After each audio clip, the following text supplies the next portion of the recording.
Bonjour à tous. Cette semaine, nous lisons une double paracha, Acharemot et Kedoshim. En effet, ces deux parachiotes peuvent être lus soit séparément, soit réunis, selon les besoins du calendrier.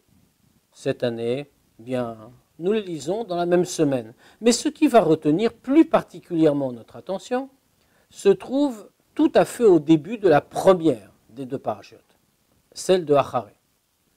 Le premier verset nous dit à quel moment nous sommes. Acharemot shne bnei Aaron, après que soient morts les deux fils de Aaron, Bekorvatam lifnei Hashem vayamutu, parce qu'ils se sont approchés devant Dieu et ils sont morts.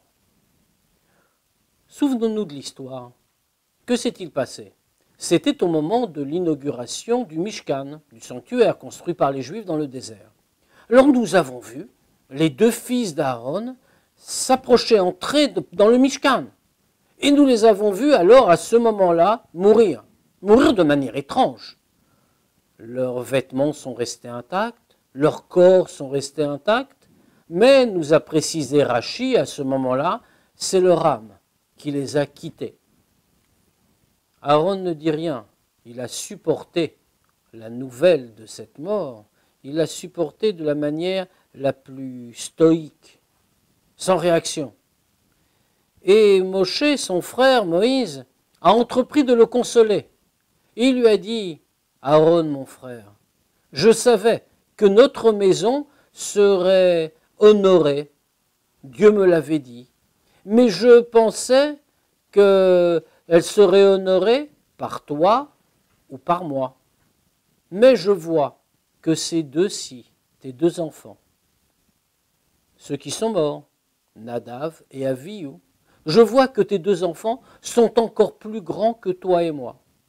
Et pourtant, le texte de la Torah semble présenter cette mort comme une espèce de punition. D'ailleurs, c'est exactement ce que nous dit notre paracha, lorsqu'ils se sont rapprochés de Dieu et ils sont morts. Comme si le fait de s'être rapproché de Dieu avait entraîné comme automatiquement une sanction. Et quelle sanction? La mort. Comment faut-il le comprendre? Mais finalement, si Moshe lui-même affirme que les deux fils d'Aaron sont plus grands que lui et que son frère, c'est qu'ils n'ont pas fait quelque chose de si répréhensible. Au contraire, c'est peut-être même louable. Eh bien justement, nous avons une explicitation dans ce premier verset. Bekorvatam lifnei Hashem. Pourquoi sont-ils morts? Parce que, nous dit le texte, ils se sont approchés de Dieu. Traduisons-le plus clairement, ils se sont trop approchés de Dieu. Pris dans l'enthousiasme de l'inauguration du Mishkan, du tabernacle, pris dans la volonté de s'unir avec la divinité, ils se sont trop approchés. Alors ils ont connu une véritable extase. Leur âme les a quittés. Leur âme les a quittés parce que véritablement ils ont trouvé le chemin de l'union avec la divinité. Mais dans ce cas-là, pourquoi leur en fait-on reproche? N'y a-t-il pas ici au contraire quelque chose de tout à fait louable?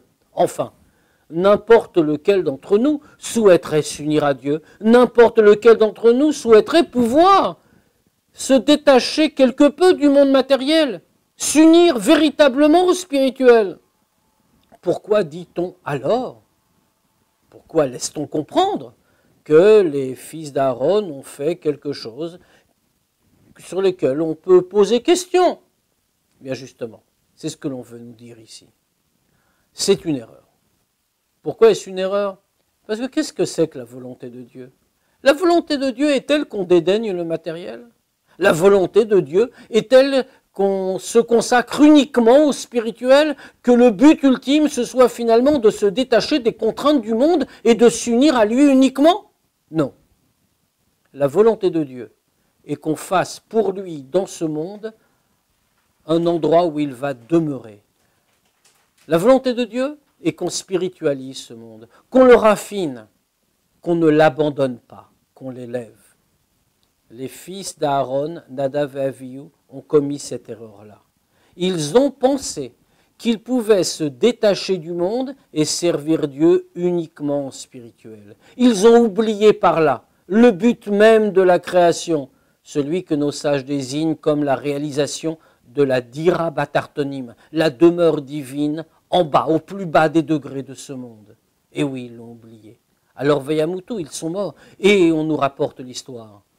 Pour nous engager à ne pas commettre la même erreur, décidément, c'est ici-bas, dans notre monde, dans les limites du monde avec toutes ses contraintes, que Dieu doit être servi. Au revoir à tous.